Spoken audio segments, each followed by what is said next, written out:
We are back. I said there was 3 videos today. I'm going to do these quickly because I haven't even eaten breakfast yet. I have had a cup of coffee, so I think I can pull this off. Uh, got out of bed this morning, pissed, just raging, just done. I'm just so done. So done with this. I just capped hard on Elliot Jacobson. I go hard, okay? I go hard because I'm angry. I go hard because I'm afraid. I'm afraid for myself, and I'm afraid for you, and I'm afraid for everyone. I'm afraid. When I'm afraid, I just come unwound. That's how I am. I'm a goddamn Viking, okay? When I'm afraid, then what? The axes come out, right? Nothing personal. So I got out of bed having listened to Paul Beckwith. Now, Paul Beckwith, he's Canadian. He's a nice guy. Formerly associate professor at some junior college somewhere in Canada. He started doing YouTube videos about climate change, I don't know, a century ago. Seems like it. Maybe 10 years ago. So now he's a big VIP in the climate, communications? Is that what it is? Climate. We talk about science communicators, right? So I guess he's a climate communicator. So he's a VIP in the climate communicator industry, and has definitely risen up. He's now co-hosting podcasts that get a lot of views and have lots of subscribers, and he gets invited to the IPCCs, and he gets invited to the COPs, and I don't know. I don't think he flew to Dubai this time, but anyway, he gets invitations. I don't know if I'm going to go. He says, I wouldn't. Okay, I won't hang around with these losers. But okay, fine. If they're paying your way and it's free wine and dancing girls, then I guess you can go. Anyway, he pissed me off. He's been pissing me off for a while. I used to listen to him pretty regularly and appreciated his take up. Okay, back up a little bit. So what Paul Beckwith does, and it's a valuable service, is he reads and somewhat interprets papers. He doesn't really interpret them much, but he doesn't critique them. Is that the right word? Okay, it's like we have people who critique literature, and then we have people who read literature. Like you can go on YouTube and find an audiobook, someone who's just reading a book. And then you can go to a different channel and find someone who's analyzing the book and critiquing it. And they'll tell you, this book sucks. Look at this character development. Look at this plot structure. Who reads this drivel? Okay. I make that comparison because I have become a writer of late. So I'm worried about, how people critique books. Why is it drivel? Oh, that plot is bad. Thank you for the insights. Paul Beckwith doesn't really critique climate science. He reads it, or at least, okay, maybe he does more now. But in the beginning, he would read articles. And I think that's an important thing to do because climate science is not accessible. Okay. There's no science that's accessible, and especially the peer-reviewed science. You can pick up a Nature magazine or a Scientific American magazine, and it's been digested and edited and simplified and dumbed down. I mean, that's not really what they're doing, but you know what I mean. It's been pre-chewed for the general public, and that's a service.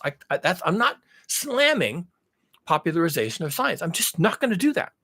It's a necessary service, but it does do something to the science in the process. Okay, so some outlets are better at this than others, and I've seen some pretty crappy and maybe even deliberately misleading reinterpretations for the public of science. I've seen that. That turns me off. I don't read these articles anymore. I certainly don't read climate change news from The Economist, right? Why would I do that? Or the New York Times? Why would anyone do that? You really should be reading the original articles because that's where the shit is. Oh, and by the way, if you're going to follow the IPCC process and what they're recommending, definitely don't veer into working group 3. That's where the policy stuff comes from. Oh, and by the way, you should just completely ignore the summary for policymakers. That shit is toxic. Okay, that is toxic shit going down. Stay out of policy. Don't let economists or politicians anywhere near your popularization process for science. Don't let them in the room. Don't even let them know that you're popularizing science. Don't let them know that you're trying to make this accessible to the general public. Because they'll come in, they'll just fuck you up. All right, that's what they're going to do. They're going to take everything that was A and make it B, and everything that was black and make it white. And you're not even going to recognize your own work because that's what they do. That's what they do. And they'll do it every time. Don't let them in the room. Don't let politicians in the room. Don't let economists in the room. And whatever you do, don't let theologians in the room. Just keep them out of the room, out. In fact, hold your meeting in secret. Don't even let them know you're having a meeting. Don't let them shoot you down afterwards. Just do your thing and get it out there, get it to the public, help them understand, and just, don't let those guys in the room. So Paul Beckwith is not a politician. He's not a economist, and he's not a theologian. So he's probably the guy to do this, right? Read the scientific papers. He's going to the source, more or less. Read the scientific papers, talk about the charts and the data, digest it a bit, and it's right there on the screen. He's reading it to you, he's showing you the chart and putting his arrow over it and drawing the line and whatever. And he's trying to make sense of this for you. There's nothing wrong with that. That was great. That's really great. And for a while, I would watch his videos. He wasn't telling me anything I didn't know, but it was fun. I have bowed out from the peer-reviewed journals. I don't read them anymore. I used to spend a lot of time on realclimate.org and would read, skim through the papers and look at the charts and look at the data.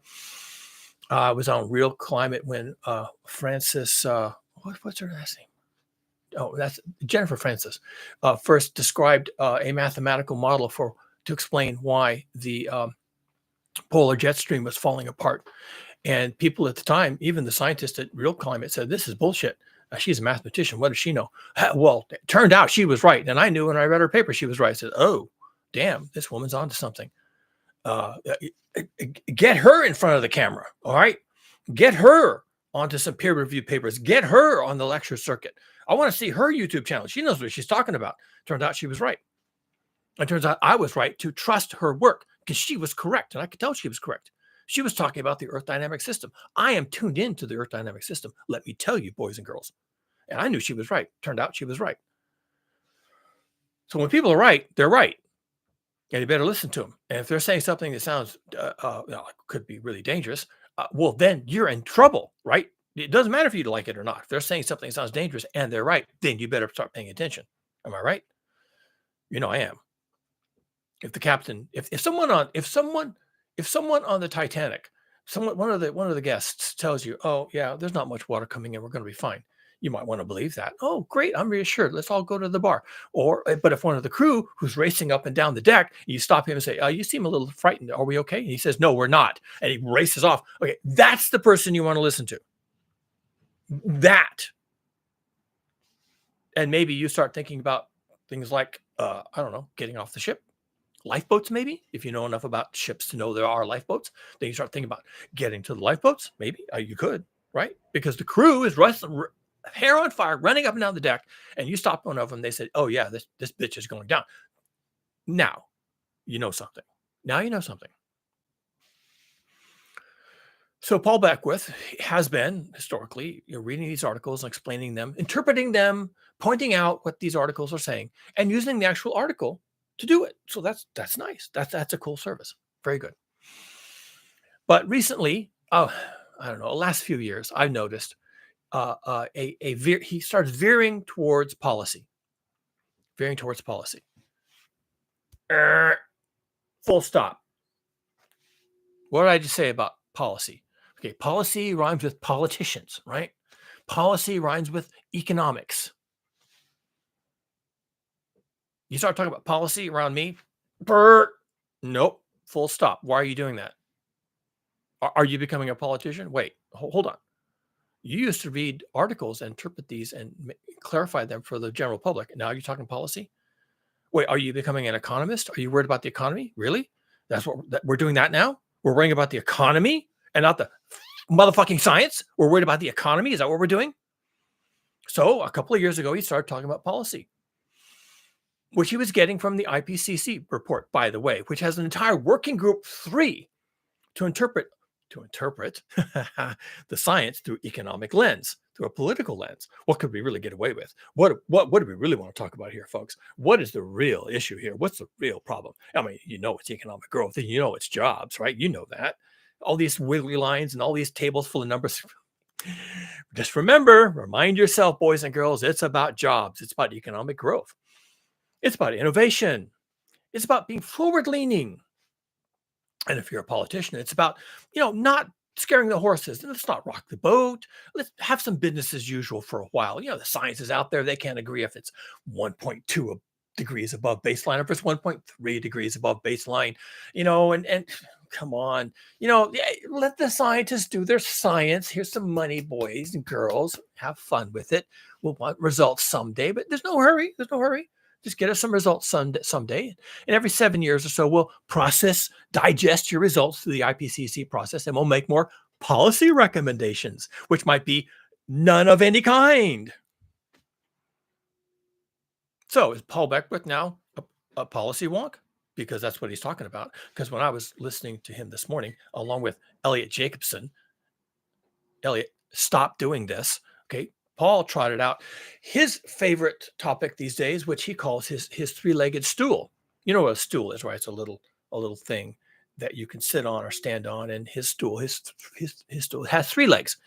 And he's calling it a three-legged stool because you have to have 3 legs, and you need 3 approaches to climate change for this to work at all. And the approaches to climate change and global heating, although I think he still calls it climate change because that's the word that he's been told to use. We've all been told to use that, but he has followed on.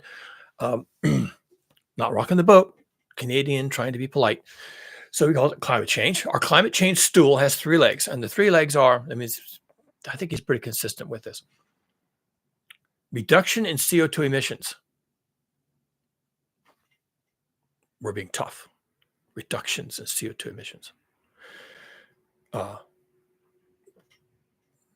Removal of CO2 from the atmosphere. We're being tough. We're standing tall. Now I'm pulling a blank. Anyway, he has 3. Now let me point out how this is a non-starter. All of this is policy. All of this is misdirection. He's got his 3-legged stool, and it's all misdirection. Because for one thing, our only challenge at this point is not to reduce CO2 emissions. That is an outcome. Reducing CO2 emissions is your target. It's your goal. It's not what you have to do. It's where you want to be. So to sit around talking about, well, we're going to reduce CO2 emissions, that's exactly equivalent to, well, today I'm broke, so what I would rather be is rich. That's my solution to being broke. Today I'm broke. I got no money. My wallet's empty. I got credit card debt, no money in my checking account. I'm broke. I don't get paid for 3 weeks. I'm broke. Well, the solution is obviously to be rich. That's exactly what he's saying. We're emitting too much CO2 into the atmosphere. Therefore, we must reduce our CO2 emissions. It's exactly the same thing as saying, well, I'm broke. I guess what I need really to solve my brokenness is to be rich. No, being rich is an outcome. Being rich is a goal. How do you get to that goal? Reducing CO2 emissions is a goal. No, it's not a solution. It's a goal. How do you get there?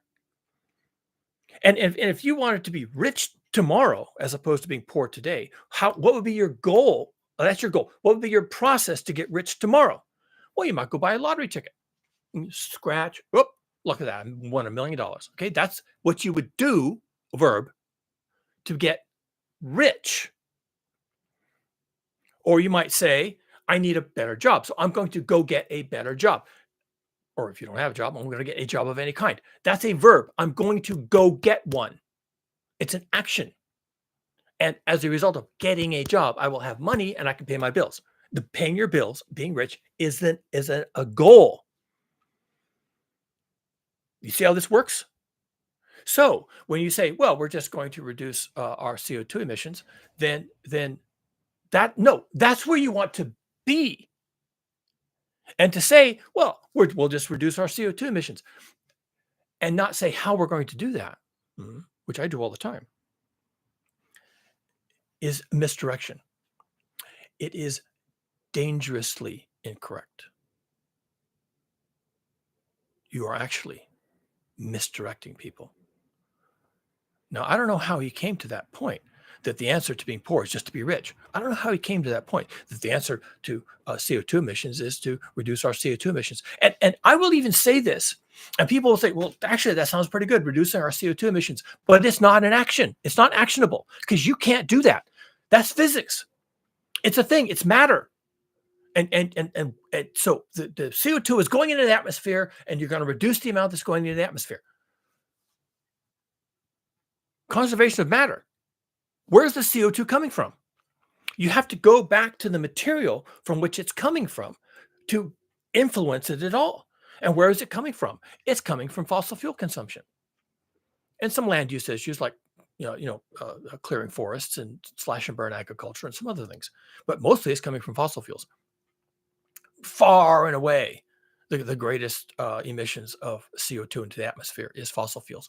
And not just burning them, it's also even just mining the fossil fuels. Natural gas, methane levels in the atmosphere have spiked recently, like in the last 20 years. People are like, that's weird. I wonder where the methane's coming from. Well, we're fracking to get methane out of the rock here in the U.S. And people who live near these fracking places, they turn on their tap and methane comes out. They can light their water on fire.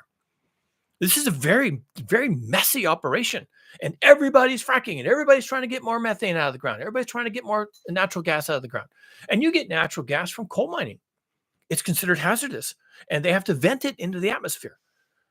And you get natural gas emissions from oil production. The natural gas is a waste product. I mean, they could bottle it up and ship it someplace and sell it, but it's too much work. It's too expensive, and there's not enough of a demand because everybody has natural gas of their own. And so you just flare it, or you just release it into the atmosphere without even flaring it. And so we're doing all these things. We're extracting fossil fuels from the ground. Then we set fire to them to get the energy out and do the things. And then while we're getting the fossil fuels out of the ground, we're releasing all these pollutants, carbon dioxide and methane predominantly. So if we keep doing that whole spectrum of activities, then we're going to have carbon emissions into the atmosphere and methane emissions as well. And you don't want to even talk about that. And so if you're going to reduce your methane emissions, you can't just walk around and say, well, we'll just reduce our methane emissions. And that's just so important. It's great. I just remember what the third leg of the stool is. It's solar radiation management. I mean, my head could just explode. Okay. Going back to the first leg of the stool, I'm going to get through this. Trust me, I'm going to get through this. I promise. You can't just say we're going to reduce carbon emissions without saying how you're going to do it. You can't just say, I'll solve my poverty by being a rich person. How are you going to do that, Buckwheat? How? Explain it to me right now. So I'm going to sit you down here. I'm a financial counselor. You need to explain to me right now how you're going to become rich. Because I don't want you talking about you're going to become rich because tomorrow you're going to be poor still. So I want to talk to you about how you're going to solve your problem. And the root cause analysis of your problem being poor is you got no money. How are you going to get money? Well, in our current economy, you can get a job, you can rob a bank, you can engage in financial fraud, you can buy and sell stocks. Okay, those are things you do, verbs in a sentence that point to a goal over here. So what are we going to do to reduce our CO2 emissions? Paul Beckwith? Anybody else who thinks that's what we're going to do? We're going to reduce our carbon dioxide emissions? Really? That's what we're going to do? No, you're not going to do any of the kind. You're going to do something else that results in a reduction of carbon dioxide. Now, if that isn't clear, then I can't make it clear. And no one's going to understand this. And we're going to keep talking about, and Joe Biden does this too, and AOC and all these, Bill McKibben, they all talk, I'm going to cap on Bill McKibben too. They all talk about reducing our carbon emissions. And they're stupid, they're morons, or I should be polite. Like Paul Beckwith is polite. I mean, I'm not a polite person. I mean, obviously, I'm not polite, right? I already told you. I'm angry. I'm frightened. I'm frightened for you. I'm frightened for me. I'm frightened for everyone. I'm scared. All right? I'm a cougar. And you frighten wild animals, and they're going to come at you with their teeth and claws. And that's what I'm doing. So, nothing personal, Paul. You're a nice guy. You're a dummy. And I know you read all these climate journals and all this kind of shit. And I know that when the IPCC comes out with policy recommendations that you read chapter and verse, and they say we should reduce carbon emissions, you should just stop for a moment put on your engineer hat or your scientist hat or your critical thinker hat or whatever hat's going to work for you and say, is that actually actionable? Reducing our carbon emissions? As if we know where those are coming from?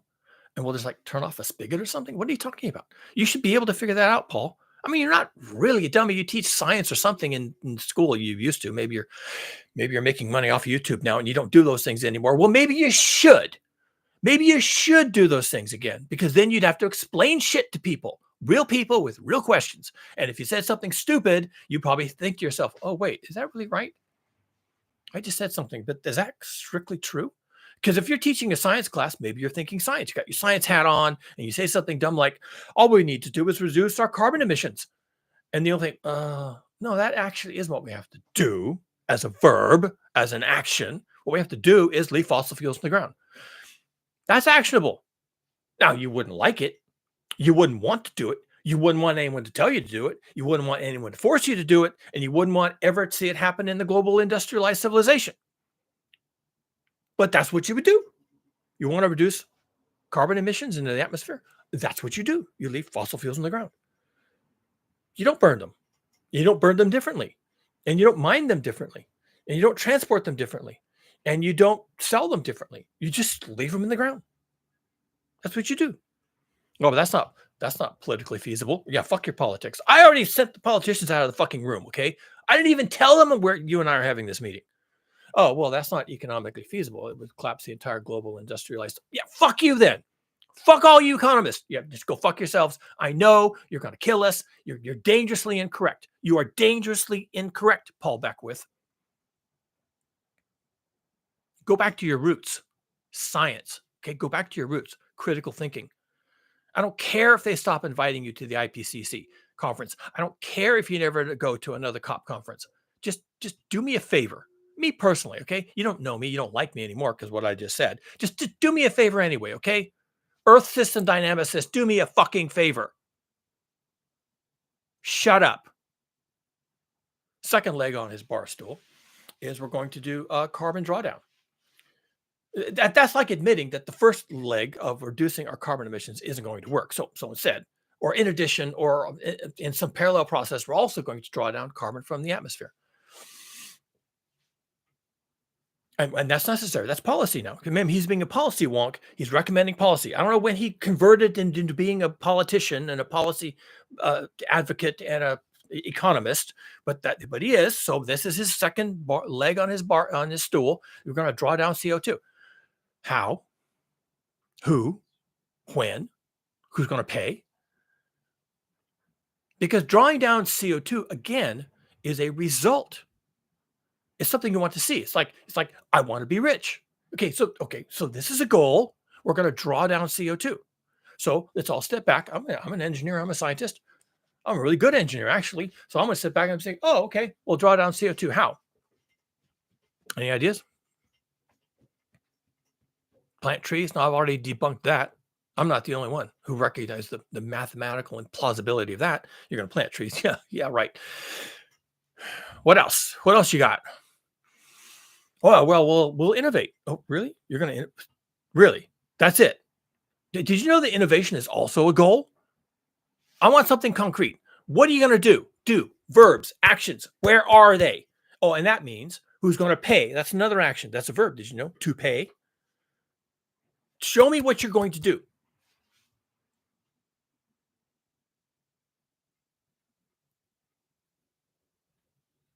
Who's going to pay for it? When are you going to get started? You can say these things. You can say these things. Well, we'll just innovate. We'll just draw down CO2 out of the atmosphere. You can say it. You can string those words together in a grammatically correct sentence. And you can be an idiot. Or worse, a charlatan. Misleading people. It is dangerously incorrect. Paul Beckwith. Dangerously incorrect. Can I be any more clear than that? If I could be more clear than that, I would be. The language we are allowed to use does not contain the right elements for me to convey to you how dangerously incorrect you are. And you need to stop being that way. Read the papers, interpret the science, help people understand how fucked they are, and stop being a politician and an economist. Don't do it. It is dangerously incorrect. Simple as that. And the third leg of his stool, and this is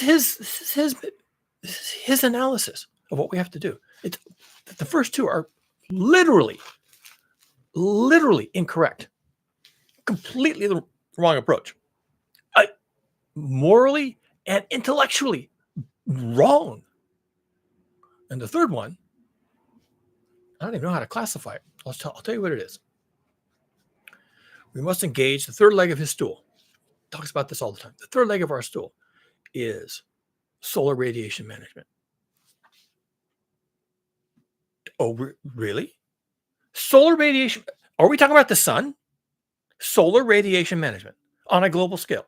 You're going to, that sun that covers the whole planet, right? You're going to do solar radiation management for that ball of exploding hydrogen for the entire planet. That's what you're proposing. Solar radiation management. Really? Where do I start? Where do I even start? Well, we have to innovate. Yeah, well, that was your second point. Okay. Yeah, I'm not buying the innovation. Oh, and by the way, we are talking about globally, right? We're talking about the sun. There's only one. There is not a sun over North America and a sun over California and a sun over New York State. And there's not a sun over Ecuador and a sun over China and a sun over Russia with 6,000 nuclear weapons. I'll get back to that. It is not our sun. It's the sun. Solar radiation management. The fucking sun. You're going to do something about the fucking sun, the only one we have. Well, calm your tits, Cougar. We're not talking about blowing up the sun, okay? Don't be stupid. We're talking about shading the sun with something that's going to cause the sunlight to decrease as it comes into the earth before it gets too far into the earth, before it heats the atmosphere and causes a greenhouse effect. You know, Cougar, you should just think about what you're saying. Of course, I'm not talking about blowing up the sun or putting it inside of a ball of opaque material. Of course, we're talking about covering the entire earth in an opaque material. That kind of solar management. We're going to cover the entire earth, all the nations in the world simultaneously, north and south, both poles and the equator. We're going to cover the entire earth in an opaque material and manage the sunlight. That's what we're going to do. That's the third leg on his three-legged stool. We're going to manage the solar input. Why do I even have to point out that this is ridiculous? And just because you can string those words together into a sentence that's grammatically correct doesn't mean it makes any sense. Go read yourself some Alice in Wonderland, and the Red Queen can string words together into sentences that are grammatically correct, okay? The guy was a good writer. He didn't write drivel. He didn't write nonsense. And yet, when you read the sentence, it's insane. It's insane. It's an insane proposition.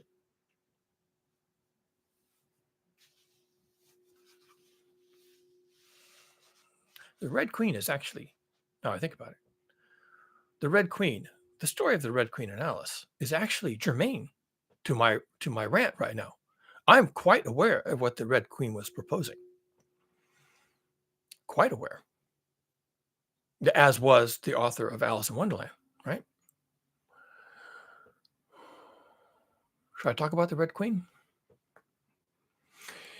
In science and engineering circles, it's called, there's a word for it, Red Queen situation or Red Queen phenomenon or something along those lines. Red Queen scenario. It's the Red Queen.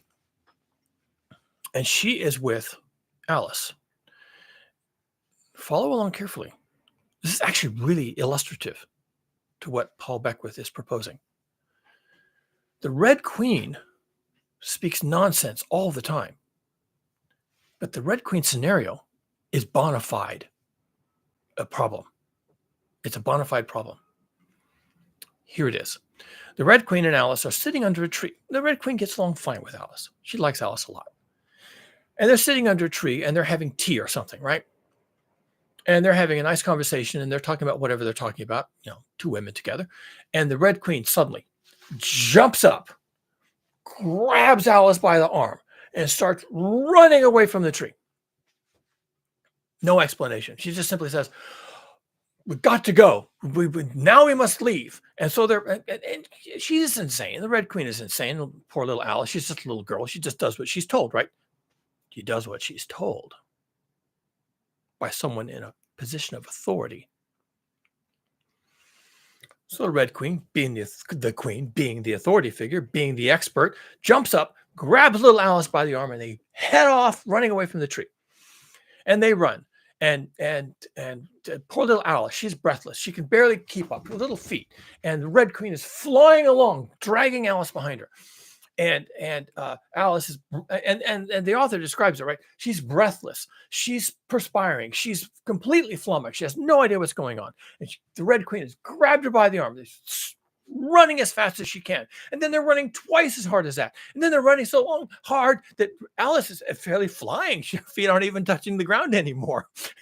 And the Red Queen is, "We must hurry. We're so behind. We're so far from our destination. We're so late." And she's just flying along. And then finally they stop, and the Red Queen collapses on the ground exhausted, and poor Alice, completely deranged by all this, falls on the ground. She's panting and wheezing, and after a while she looks around, and they haven't gone anywhere. They're under the same tree. Their tea set is still there. And she looks around, and when she gets her breath back, she says to the Red Queen, "Why, I don't think we've gone anywhere." And eventually the conversation turns to, the Red Queen said, "Well, what did you expect?" And Alice says, "Well, in my country, if you ran very hard for a long time, you would get somewhere. If you ran very hard for a long time, you would get somewhere." And the Red Queen says in retort, "Well, slow sort of country that. You come from a slow place then, because in this country, it takes all the running you can do just to stay in one place. To actually get anywhere, you have to run twice as hard as that." Repeat. In this country, it takes all the running you can do just to stay in one place. To get anywhere, you have to run twice as hard as that. And that is the Red Queen's scenario. Just to stay where you are, it takes everything you can do. And if you want to go anywhere but here, you're going to have to do twice as much as you can do. That's the Red Queen gambit. And why do I bring that up? I was talking about how you can say, "Well, we'll just manage solar input to the system. We'll just block the sun." And I said, that's nonsense. That's Red Queen level nonsense, gibberish. I know it's a sentence with formal structure and a verb and a noun and a subject and a predicate and all this stuff. I know you created a sentence that said something, but the contents of the message so written is nonsense. You can't do it. And the other message from the Red Queen is, if you try to manage solar radiation, by all the means that I can think of, I mean, I'm a pretty clever engineer. I can come up with a lot, and I'm not the only one who's thought about it. Okay, I'm not advocating this, but I'm able to think about it. How could we do that? Yes, well, there's that, and there's the other thing. Okay, and a lot of other people have thought about it too. Actually, have proposals seeking funding. Right.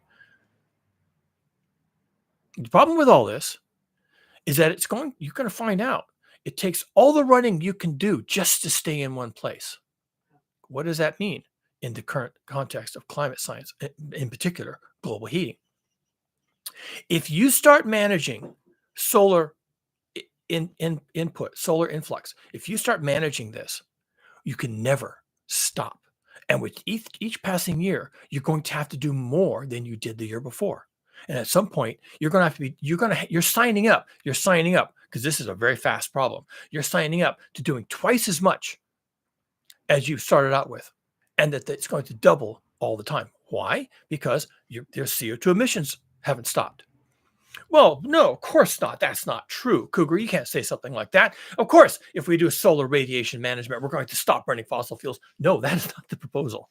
And no one's proposing that. If someone calls you on it, now, Paul Beckwith, when he describes his third stool, the third leg on his stool, it's solar radiation management. He doesn't couple that with solar radiation management with simultaneous reduction in fossil fuel consumption. He doesn't. That's not what he's. That's not his third leg on his stool.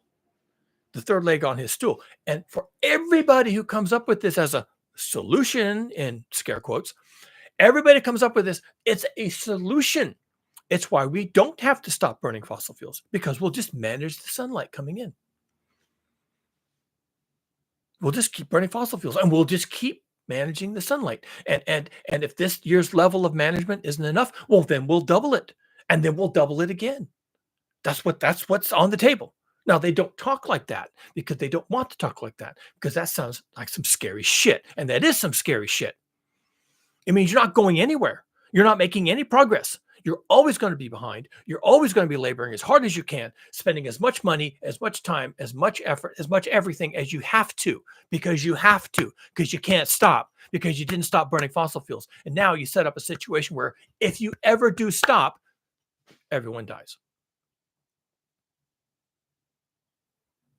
If you ever stop managing the sunlight for any reason. And there's countless reasons why you might. And there's also countless reasons why you wouldn't even get started.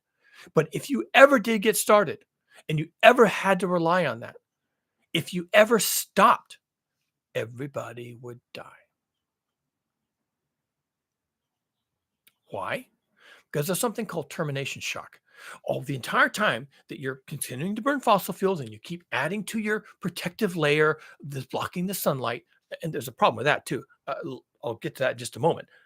And that problem is lethal. Oh, by the way, but let's just say you do it. You set aside the lethality of actually doing that, and you're taking it at face value. We're going to block the sunlight, and we're going to keep doing that, and we're going to keep burning fossil fuels. Then what happens is the fossil fuel load, the CO2 load, keeps growing, because the CO2 doesn't go anywhere. It just doesn't. Once it's in the atmosphere, you're stuck with it, pretty much.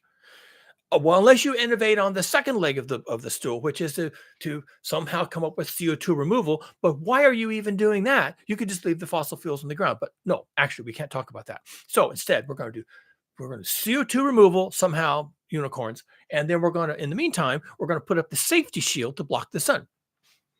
Now, if that doesn't sound like absolute nonsense to you, then you're just not thinking it through. First of all, you're not doing any of these things. Right now, you're not doing any of those things. And those things needed to have been done in the past, and you're not doing them now. And so it's unlikely you're going to be doing them in the future. It's just narrative. It's just narrative warfare. It's just stories we tell children. It's the Tooth Fairy and Santa Claus. All right?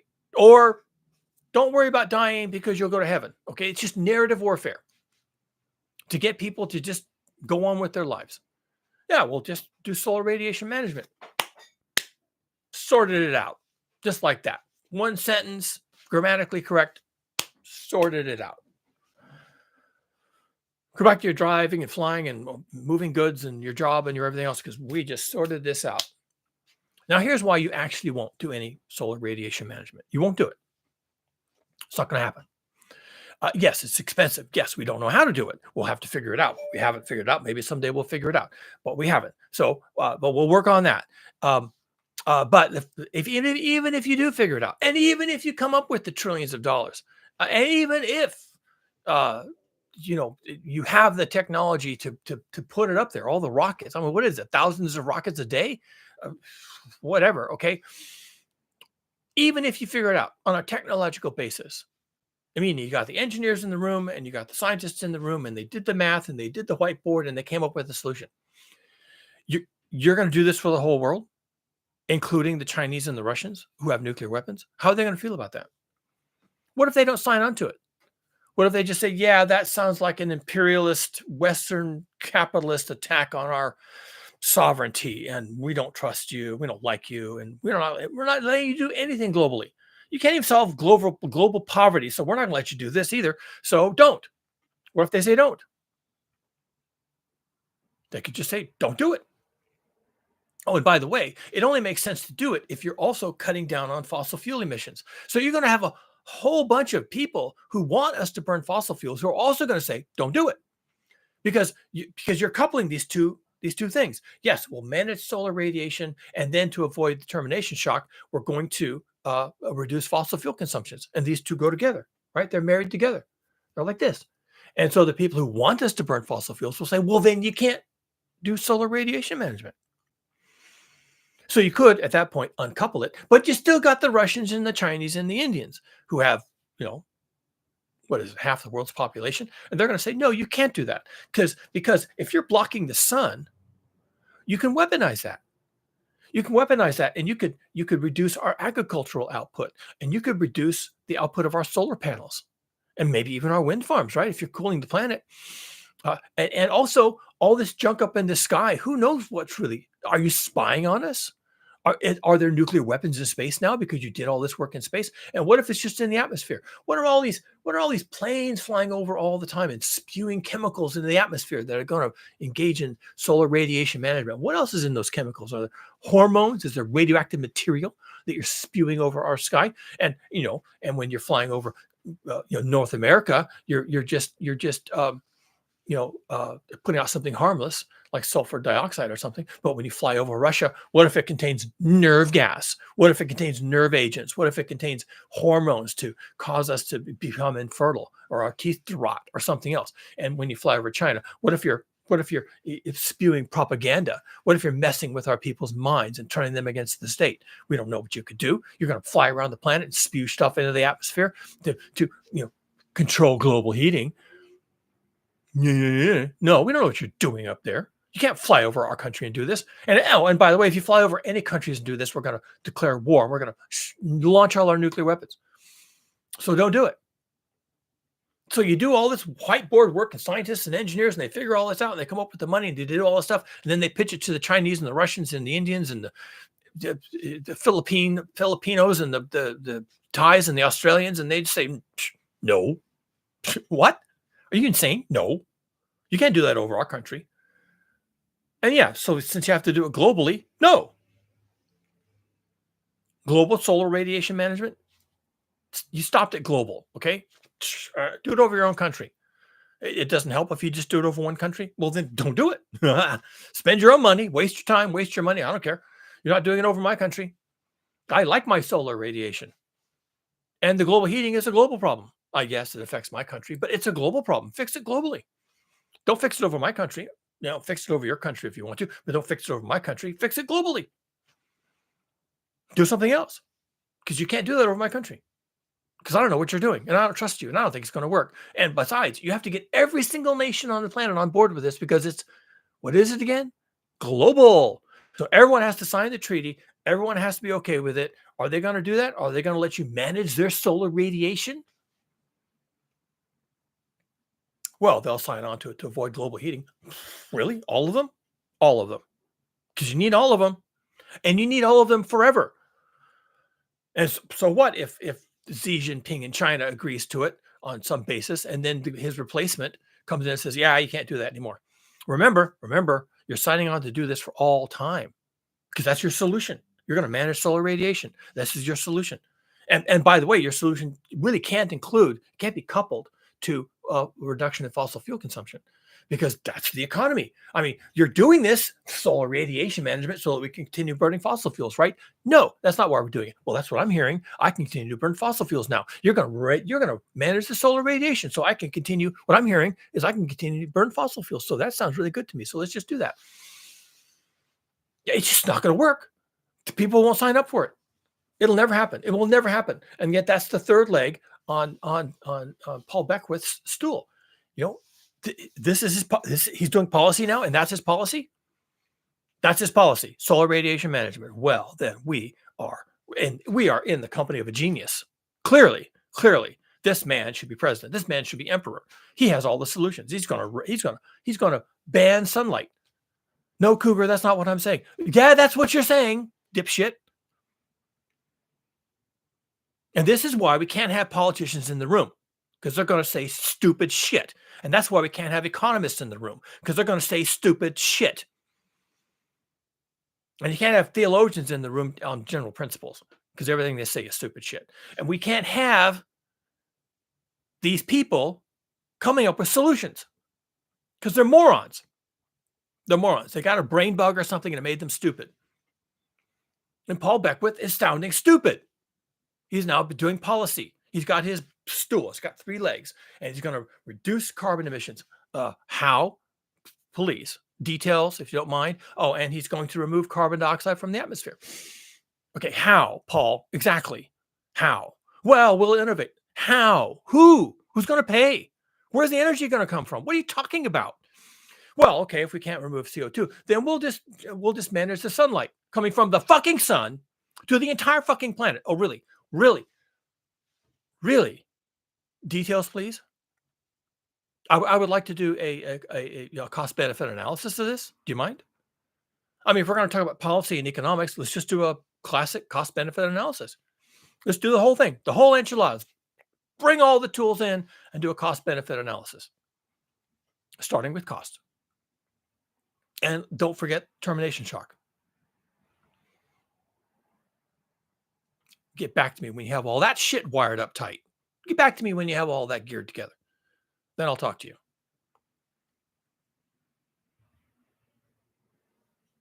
He's a nice guy. He's done good work in the past, and now he's a policy wonk. He's a politician and an economist. I won't have it. I won't tolerate it. It's dangerously incorrect. It is dangerously incorrect. People are going to suffer. People are going to die. I may be one of those people. He may be one of those people. But he won't care because he's already convinced himself that he's right.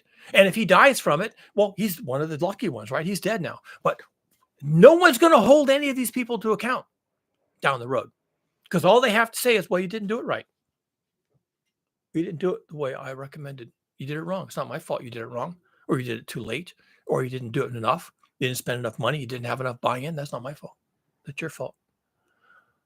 I just had a 3-legged bar stool, and it was correct. We had to reduce CO2 emissions, and we had to draw down CO2. We had to get it out of the atmosphere, and then we had to do solar radiation management. And you just didn't do it right. It's not my fault. I'm a policymaker. I'm not a scientist. You didn't do it right. I'm a policymaker. You didn't tell me the right things. You withheld information. I didn't know that what we really needed to do was stop burning fossil fuels. I didn't know that we had no way to draw down CO2. It was an idea I had, and you never told me I couldn't do that. So that's your fault, not my fault. I'm a policymaker. I'm an economist. I'm not a scientist. What, do you expect me to know this shit? I just talk. I'm like the Red Queen. I just talk. I just string words together in sentences. That's what I do. I'm a policymaker. And solar radiation management sounds like a good idea. It sounds like science fiction-y, but hey, a lot of science fiction became science fact. Excuse me. Yeah, okay. We can't do it? Well, no one's explained that to me. No one said we couldn't do that. No one explained to me the political process of getting the entire UN to sign on to this thing forever and contribute 50% of the GDP of the world to doing this forever, for all time, for literally hundreds of thousands of years. No one told me that. And no one explained to me termination shock. I don't even know what you're talking about. Termination shock is going to kill everyone? Really? Prove it. Is that real science? Is that actual science? Have we done science on that? Oh, it's just a prediction? Oh, well, then we don't have to worry about it. Termination shock. Forget it. I mean, my 3-legged stool is as good as your termination shock. It's all just suppositioning, right? You're wrong, Paul Beckwith. You are dangerously incorrect. You are dangerously incorrect. Please do me a favor and just shut up. Okay, just shut up, or go back to do what you were doing, which is reading papers and helping the common citizen to translate the truly terrible things that are coming for us according to the data. You could just go back to doing that. Please. Stop doing policy. Oh, and by the way, while I'm giving you recommendations, man to man, friend to friend, I would like for you to stop reading the Working Group 3 policy recommendations that come out of the IPCC. And while you're doing that, don't ever read the summary for policymakers. Okay, just don't do it. I know you think that that's the way to fame and riches and influence, but just don't do it. They're lying to you. They're using you as a cat's paw.